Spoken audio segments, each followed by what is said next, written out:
Le risque justement d'agrégation des colères, le spectre, Claire l'évoquait, des gilets jaunes, prend une forme de réalité, de consistance là à l'heure où on se parle, selon vous ?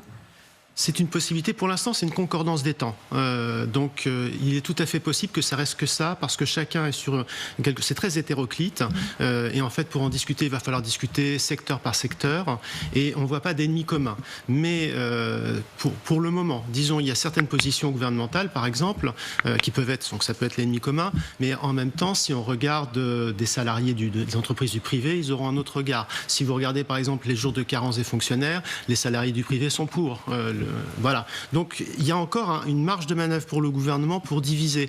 Je dirais juste pour conclure que de ce point de vue-là, il ne faut pas qu'il en fasse trop, parce que c'est très classique de diviser, d'opposer. Bon, c'est le jeu normal, mais je trouve que Guillaume Kasbarian en fait beaucoup et que par cette provocation, c'est un peu ce que disait Benoît Thèse, la secrétaire générale de la FSU, finalement il risque d'hérisser des fonctionnaires qui sinon pourraient être résignés. Parce que pour le moment, on ne sait pas ce que ça va donner. Soit la résignation, finalement on n'est pas content, mais on ne fait rien, soit une explosion. Les deux sont possibles. Parce qu'il a proposé en effet beaucoup de choses, c'est-à-dire les jours de propos très durs. Les jours de carence notamment qui ont heurté en effet certains fonctionnaires.